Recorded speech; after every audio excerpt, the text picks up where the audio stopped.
In PC previous years நம்ம பார்த்துட்ருக்கோம். A Faraday's rule, find the probability of getting an even number or multiple of 3. ஒரு சீரான பகடையை உருட்டும் போது ஒரு இரட்டை எண் அல்லது 3 மடங்கு பெறுவதற்கான நிகழ்தகவுன்னு கேட்டிருக்காங்க.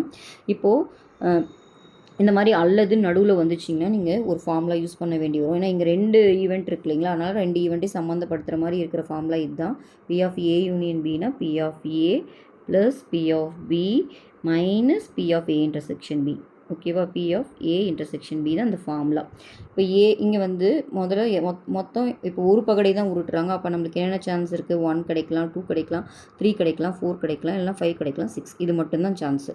ஃபஸ்ட் ஈவெண்ட் என்ன சொல்லியிருக்காங்க? இரட்டை எண் கிடைக்கிறதுக்கு என்ன ப்ராபபிலிட்டி பார்க்கலாம். இப்போ இரட்டை எண்ணை வந்து வரதை நான் ஏன்னு எடுத்துக்கிறேன். இரட்டை எண் வரதுக்கு என்னென்ன சான்ஸ் இருக்குது? 2 வரலாம், 4 வரலாம், 6 வரலாம். ஓகேவா? பி நெக்ஸ்ட் மல்டிபிள் ஆஃப் 3 சொல்லியிருக்காங்களா, அப்போ மல்டிபிள் ஆஃப் 3னா 3யும் 6 மட்டும்தான் இருக்குது. ஓகேவா? இப்போ P of A intersection B பாருங்கள். A இன்டர்செக்ஷன் B வந்து என்ன? இதில் A இன்டர்செக்ஷன் Bனா ரெண்டுலேயும் காமனாக இருக்கிறது. ஏன்னா இங்கேயும் 6 இருக்குது, இங்கேயும் 6 இருக்குது. அப்போ P of A intersection B வந்து 6. இப்போ P of A கண்டுபிடிக்கலாமா? P of A வந்து மொத்த சான்ஸு 6, அதில் A கிடைக்கிறதுக்கு 3 சான்ஸ் கவுண்ட் பண்ணி போடணும். அடுத்து P of Bக்கு பாருங்கள், மொத்த சான்ஸ் 6, அதில் B கிடைக்கிறதுக்கு 2. ஓகே, 1 2. அப்போ P of A intersection B கண்டுபிடிக்கலாமா? மொத்த சான்ஸ் 6, அதில் இது வந்து 1 தான் இருக்குது. அப்போ 1/6 எல்லாத்தையும் கவுண்ட் பண்ணி எழுதுவோம் P of Aனா. ஓகேவா?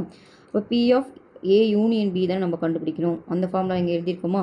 P of A plus P of B minus P of A intersection B. இப்போ இதை எழுதிக்கலாமா? 3/6 ப்ளஸ் 2/6 மைனஸ் 1/6. இப்போ எல்லாத்துலேயும் 6 அப்படியே வச்சுக்கலாம். இங்கே சிம்பிளிஃபை பண்ண முடிஞ்சாலும் அப்படியே வச்சுக்கோங்க, அப்போ தான் போடுறதுக்கு ஈஸியாக இருக்கும். இப்போ 3 + 2 5, 5 - 1, அப்போ 4/6. 2 டேபிளில் கேன்சல் பண்ணிங்கன்னா இது 2/3ன்னு வரும்.